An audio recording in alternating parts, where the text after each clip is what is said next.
Welcome to the Teamwork Advantage podcast with Greg Gregory. Join us as Greg interviews powerful thought leaders and successful team and leadership experts from across the country on teamwork, leadership, and organizational culture. Now let's check in for this week's episode.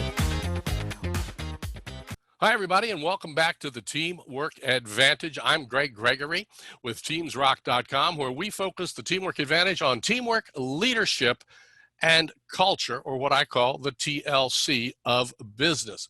Today, we're fortunate to have with us a guest that I've known for several years now through the National Speakers Association, Waldo Waldman, Lieutenant Colonel Waldo Waldman, graduate of the United States Naval Academy, as well as now an executive coach, author of New York Times bestseller, Never Fly Solo.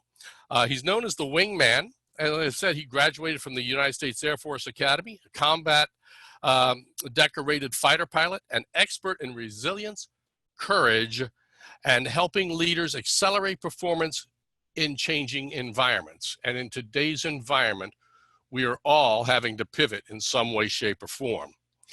His overall client list includes Marriott, American Express, the Denver Broncos, and Verizon. He's been featured on CNN, Fox News, the Harvard Business Review. And you can always visit yourwingman.com or connect with him on social media. All of his sites are at Waldo Waldman. Waldo, welcome to the Teamwork Advantage. Great to be here, Greg. I'm excited. You and I have known each other for several years, and I've always been a fan of yours as the understanding of your wingman. And where did the concept of your wingman eventually start to come from?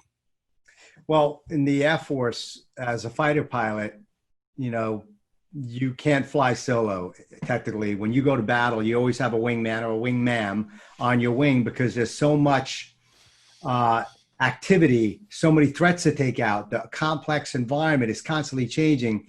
So you provide mutual support for each other.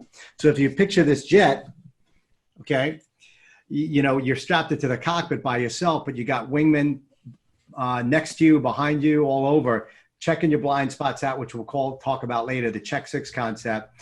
But basically, 2 or 4 or 8 is better than 1.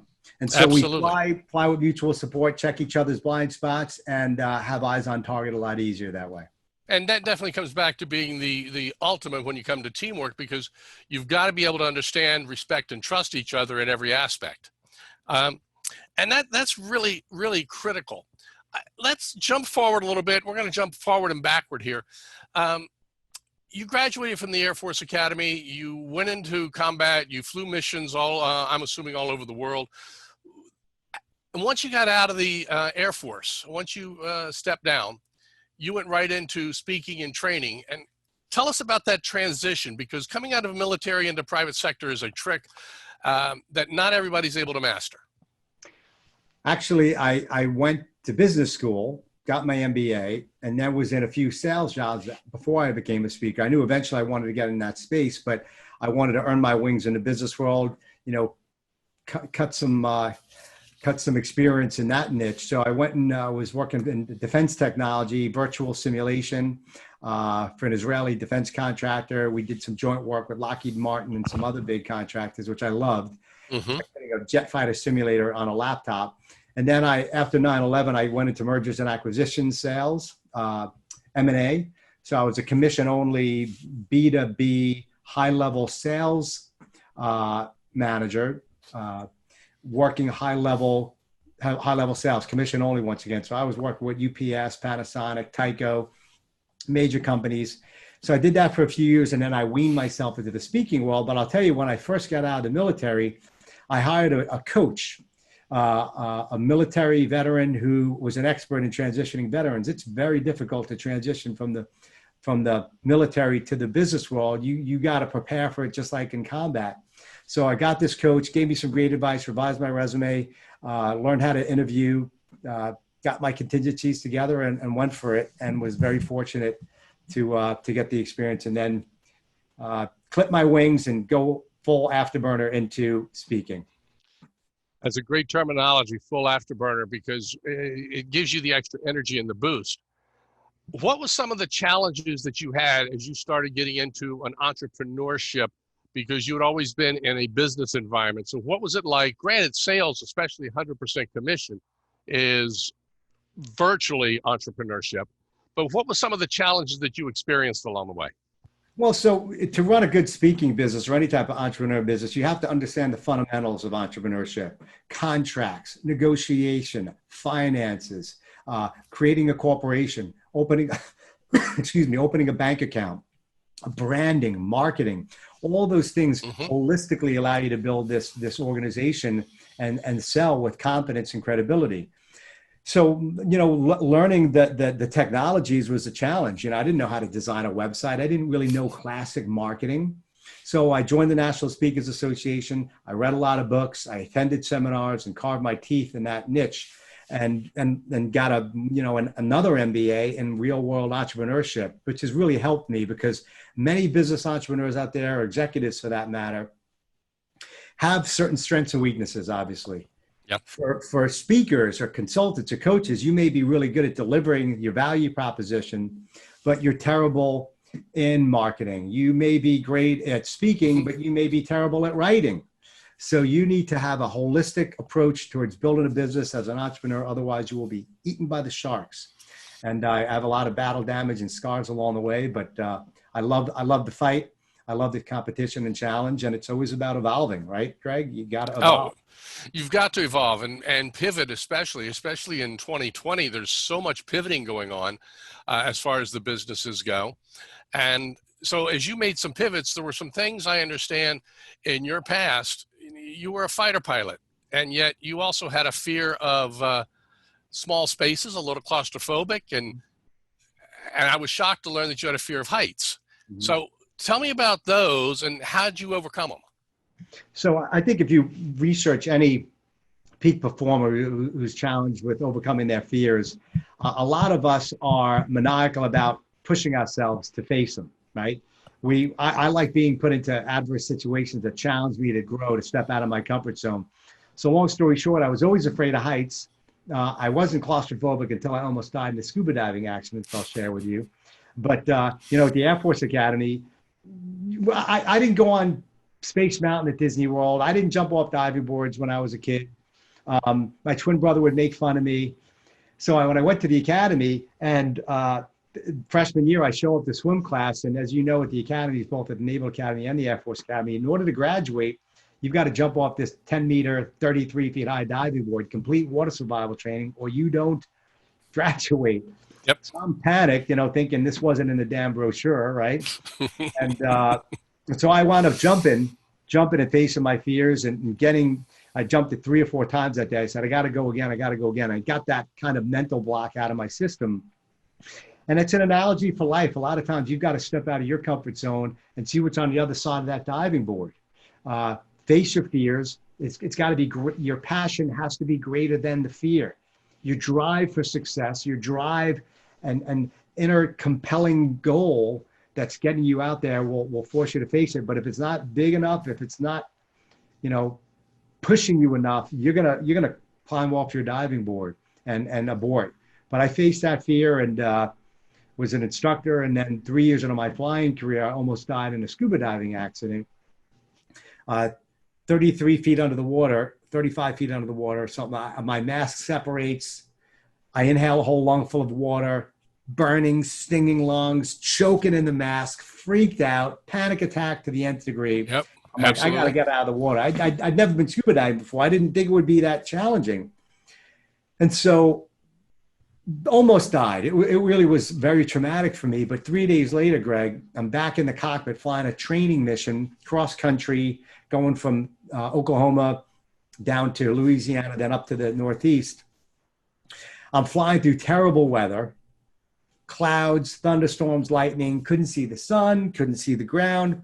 I start freaking out again. I look at the oxygen thinking that there was something wrong with the oxygen, but I realized there was everything wrong with me. Yep. Upstairs. And, yep. Had the same panic attack that I had 3 days prior and realized I was claustrophobic.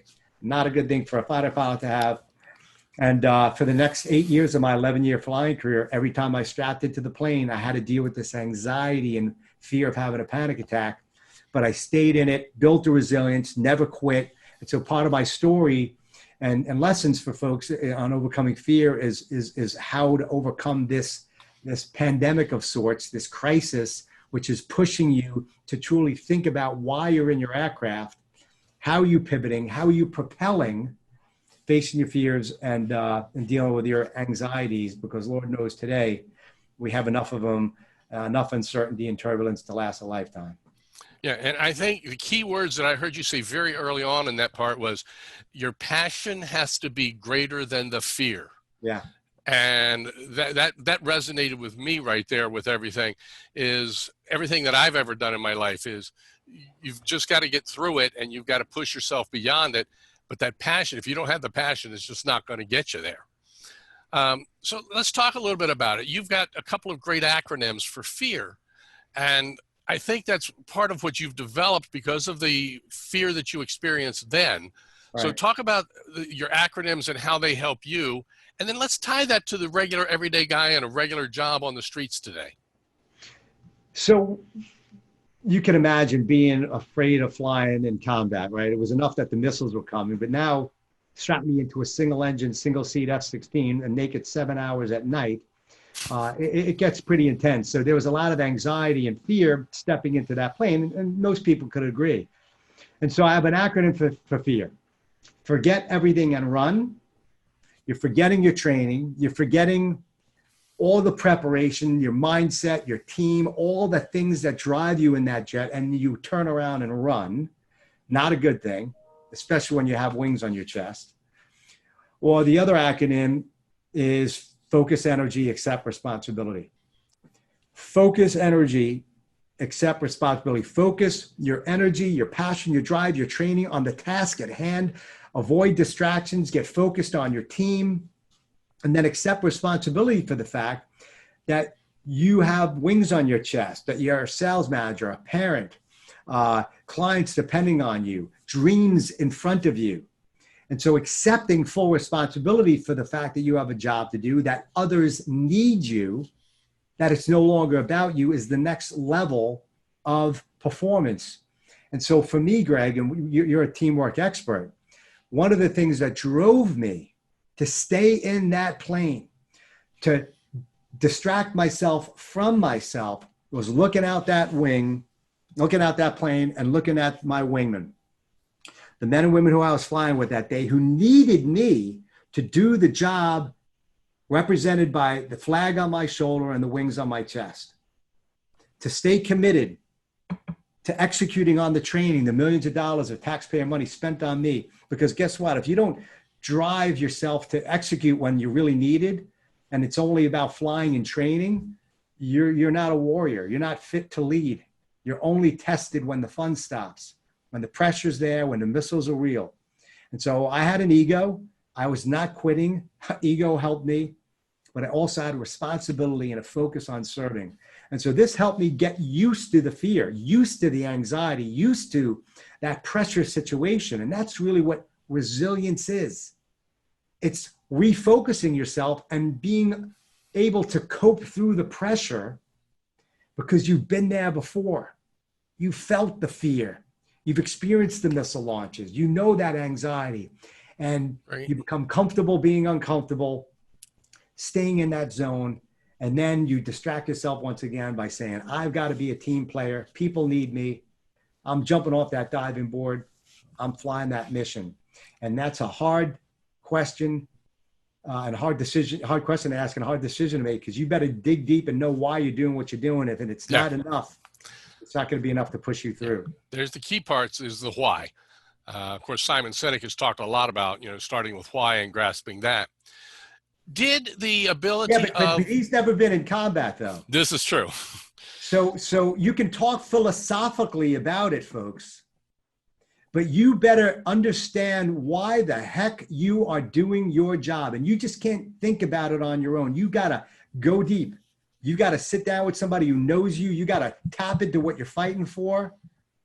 Why are you willing to go through that claustrophobia mission? Why are you willing to put yourself through that? And so it's not an easy question to ask, especially when you're distracted with the everyday mundane things of life, especially when you're distracted with success. Yes. So if So you're out there struggling, you got to really you better tap into why you're willing to step out of your comfort zone, because it's not an easy question to ask. right now, let me ask you, when you're talking about the accept responsibility, okay, when we're looking at that, that is absolutely key in any type of business. Does that help draw the team together when you know you're accepting responsibility and your wingmen are accepting responsibility? Does that bring together what I refer to as mutual accountability? 100%. The reason is standards. When you walk into a fighter squadron, there are high standards of performance expected of every man or woman. To say, you've earned these wings, you're mission ready now. Showing up on time, how you wear a uniform, the standards on departure, clearances, how you operate in that squadron as a team, how you communicate, how long the briefing and debriefing is. Standards are pushed. And we have rank on our shoulders and wings on our chest. We raise a right hand and make a commitment to serve the Constitution of the United States. This isn't a game. And so we are very passionate about fulfilling those responsibilities. Now, I want to give an analogy for folks here who are parents, for that matter. Yeah, parents. Are you a parent, Greg? No, I never had children. So, but I bet you love somebody very much. Oh, yes. Your wife, right? And yes, I know I your did. wife's gone, and you loved her more than anything. And I know, God willing, she's in heaven now with all the angels. And my condolences for your loss. And I'm sure folks know about that. But you would do anything for her. I guarantee it. Yeah. And I've read your Facebook posts, and you're an honorable man. And there's no better honorable thing than being a wingmate, a partner to a husband or wife. So if you were afraid of heights, let's say you're afraid of heights and you're looking down a 33 feet high diving board, anybody, even if you're not afraid of heights, that's a big jump. I've done that jump. I know. But for those who are afraid of heights, the wing moms or wing dads on this call, if you're afraid of heights and you're on that 33 feet high diving board, you're looking down, you're probably not going to jump if you're afraid of heights, right? You can't say, but you're passionate about jumping. No, but now put your son or daughter, put your wife in that water screaming, Yep. Greg, help me, help me. You are jumping in a heartbeat. You could be 50, 100 feet high, right? Yes, absolutely. Suddenly passion isn't important as responsibility. And responsibility equates to true service, true, authentic, doing whatever you can for somebody else because you love them. And love and responsibility and commitment are sisters. They all are banded together. And so sometimes you don't want to change your baby's diaper or pick your kids up from school or honor the commitments that your client, that you made to that client. You have to, that is part of life and being a true, authentic leader, honoring your commitments and going through the crucible of fear and having some battle damage and scars on your back to prove it. So responsibility is really key. And I think too many people are passion focused. I think responsibility trumps passion. You're not going to be passionate about jumping off that damn diving board. There has to be a reason bigger than yourself. Yes, sir. Yes, sir. And that's where I get to it. You're absolutely right. I know that, and this is something that you can probably way more experience at than I do, but I also know that when an airplane takes off and when an airplane lands, it lands into the wind. Okay? Now, when it's doing that, it kind of seems counterintuitive, but there's the lift and the drag that pulls it and helps lift that plane up. I'm assuming that somehow that lift and drag is part of the stuff that slows people down and maybe sometimes messes with their passion or messes with those decision making. Am I on the right path there? Yeah, it's a chapter in my book, Lift versus Drag. So in order to get this plane airborne, you've got aerodynamic aircraft, right? You've got the elevators, ailerons, leading edge flaps, etc. And then you have your engine providing the thrust, but your lift has to exceed the drag. You got weight, you've got drag on the plane, bombs, etc. And so your thrust of that engine and the aerodynamics lift you up. And so in life, there's an analogy between what we do as leaders, as we build teams, as we work on our core and try to break our own barriers and get in touch with the wingman or wingmam staring back at us when we face our fears every day and deal with uncertainty and obstacles and grow ourselves and our team, is to minimize the drag on our life and maximize the lift. And drag for many of us are the negative relationships that we have, the media dragging us down, our habits, our health, our fitness, the conversations that we have with ourselves, the healthcare issues, whatever it is. There are things in our life that we can jettison to become more maneuverable. Because guess what? These bombs and everything can be jettisoned. They can be released if you need to maneuver this aircraft. It allows you to be more maneuverable when you diminish some of the drag, the weight that's dragging you down. So I always tell people, if you want to look at your success and the things that you're doing to lift you up, look at what you're doing during the day. What are you eating? What are you listening to? What's your environment, right? Right. And then reject some of those things that drag you down, and then be around positive, inspiring people. Listen to podcasts like this that you're doing, right? Right. Feed your brain with positivity, and then be willing to ask for help and seek out those who can lift you up in areas where you may have some drag. A lot of folks are just not motivated to humble themselves and find out the things that they need to do to improve. And Right. so being coachable is part of maximizing your lift in your life. That's something that I'm always working on as well, and what I coach people myself. Right. And I've always talked about it. Talking, people say, I get often described as a motivational speaker. And while there's motivation there's still technique about becoming a better team player and leadership. And I believe motivation is a key part of it. And some people say motivation, it's a bunch of foo-foo. I look at it this way, and I learned this from the great Zig Ziglar. You know, motivation's kind of like taking a shower. You know, if you took one today, and I really don't want to know if you did or not, it's because the one yesterday wore off, and motivation will wear off. And our negative self-talk through a day, it can be devastating to us. That's the one thing I heard from you a minute ago was, you know, the talk that we do, whether it's something inspirational to us in the morning, or whether it's something that we say, oh, I just can't do this anymore. Right. Can you talk to us a little bit about negative self-talk? Yeah, I think a lot of us, especially when you're surrounded by mediocrity or dealing with a pandemic or a tough entrepreneur environment or a challenging spouse or health issues, it's easy when we wake up to just have this, our negativity meter is pegged, right? It's like, oh man. And so you got to, especially today. I mean, just turn on the news and there you have it, right? And so you've got to be maniacally disciplined about what you're allowing into your brain and what you're looking at. And I talked about environment. You know, I love being out in nature. I love being where my mind is relaxed. That mind muscle needs to relax to become more creative, to become more inspirational, to come up with new ideas and be in that environment. But also many folks who have challenges with their mindset need to have a disciplined regimen when they get up. What are they reading? I read something spiritual and positive every day, 365 days a year. I've got these little books, spiritual passages, leadership passages. Ernest Holmes is one of my favorite authors. It's a Christian leadership philosophy and holistic approach. I just love him. I don't know, whatever it is, but are you feeding yourself and giving yourself a vector, a direction of success through that?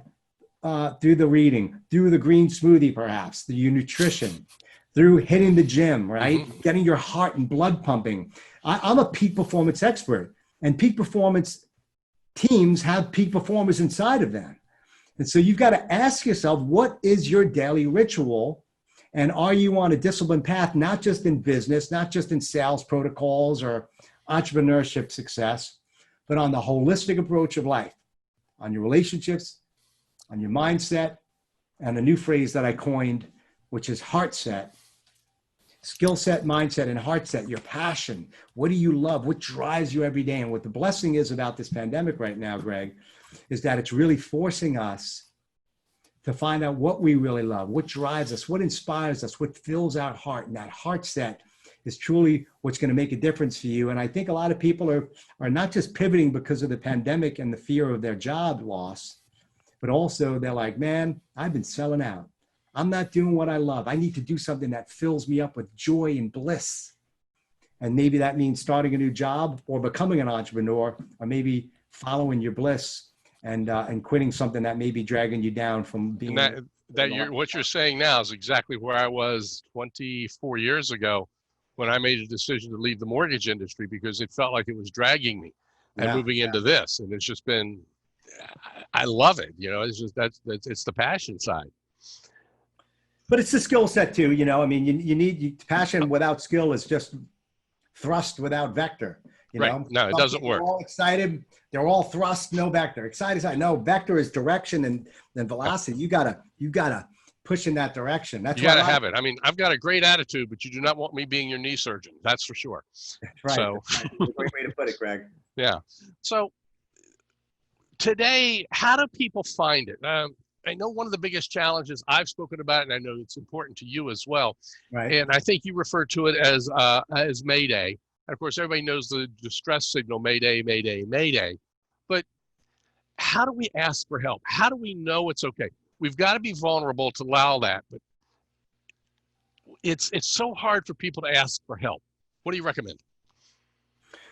Well, acknowledging the fact that you're not perfect, right? I mean, many of us wake up, we don't have direction, we're uninspired, we're confused, our kids are going back to school, the phone isn't ringing, sales are down, or maybe sales are up and you're overwhelmed with business, overwhelmed with work, and you're like, now, man, I've never been so busy in my life. A lot of folks are like that.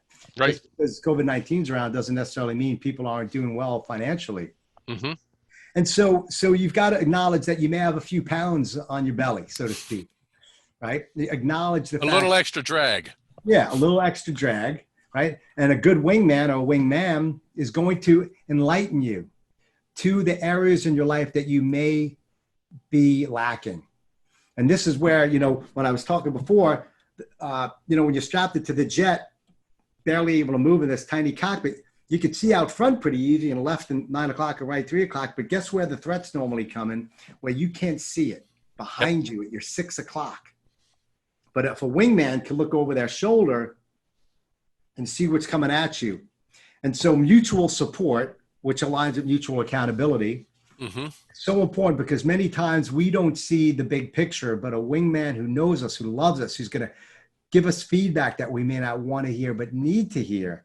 That is the key. That's the key. Yeah. Right. And then they may call it out to you. And then you say, all right, man, I need help.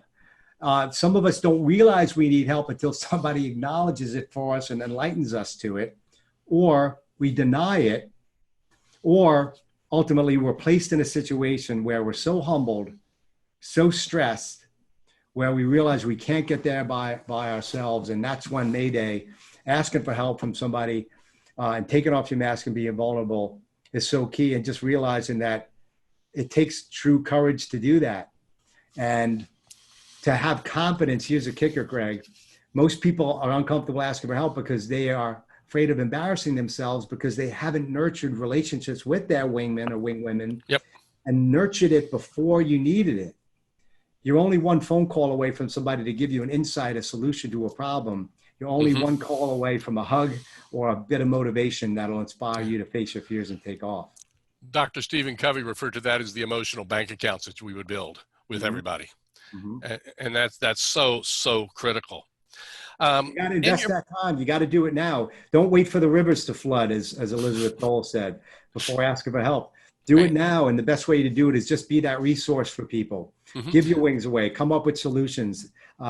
It's not just about the revenue. It's about the relationship, and pay that forward, and you'll start building up a whole arsenal of wingmen that will help you.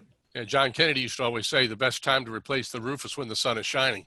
That's the approach we've got to take, and we've got to understand how to build those relationships, because otherwise, if we don't build the relationship, we have to ask for help, or something can trigger us. It's going to trip the amygdala part in our brain, which is the fight or flight, which now we start to do your first acronym of fear, forget everything and run. Right. And that can be a big disaster for us if we don't do it the right way.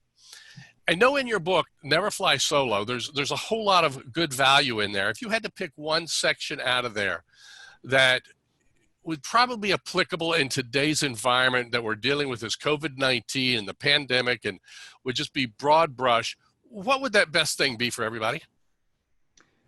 So I'll share a story with you. One one of my favorite commanders, Pat White, he was in San Antonio, Texas. I flew there for a couple of years. And long story short, I slept through a mission briefing, right? I was supposed to be at the squadron at 8 o'clock or so, looked at the alarm. It's 8:15. I'm late. I'm panicking. The alarm went off, but I just slept in. It happens, right? Yep. So I realized I was going to be grounded that day. If you're grounded, if you don't make the briefing, you're grounded. And if it happens more than a few times, by the way, and you're consistently late, you're not accommodating the standards, you lose these wings. Like I said before, you got to earn them every day. That's why they're on Velcro. So I walk into the squadron feeling deflated, watching my buddies fly their jets. I'll walk out and fly their jets. And then the last person out of that room was my commander, Pat White.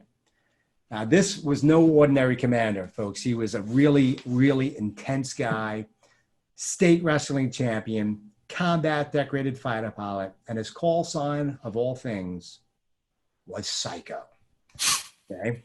I kid you not. And he came up to me, and I'm expecting him to chew me out for being late. And he said, "Hey, Waldo, is everything okay at home? Do you need a day off? Talk to me. You're never late. What's going on?" I was shocked. I said, "Psycho, I'm fine. Just leave me alone. I'll be on my way." He's like, "I'll just let me know if I can help you, Waldo." Didn't reprimand me. Yep. Didn't go off on me. Realized that I might have had a life outside of work, outside of flying, that may have taken precedence over that day. And so how many folks do we know, especially right now, who are showing up at our squadrons late?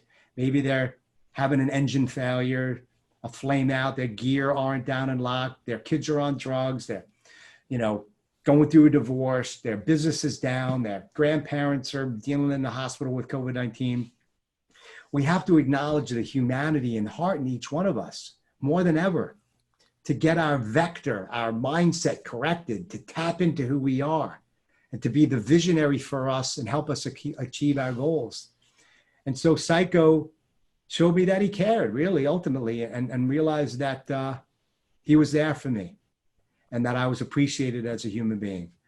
And I worked harder for Psycho. I became a better instructor. I wasn't late. I did whatever I could because of that sense of leadership and compassion and empathy he showed me. You didn't want to let him down. I wouldn't want to let him down. And, by doing that and showing me he cared, I like I said, I worked hard, I became better. And so by going out of your way and connecting a little bit more authentically with your teammates, maybe with that unsuspected person who's in the hangar of doubt and fear, paralyzed, stick your wing in there, lift them up. Leaders lift. We don't drag. Leaders lift. And so we need to be lifters more than ever and provide that encouragement for our kids, our customers, and maybe our friends who we may need to just check in on and lift up, even though they may be acting like things aren't bothering them.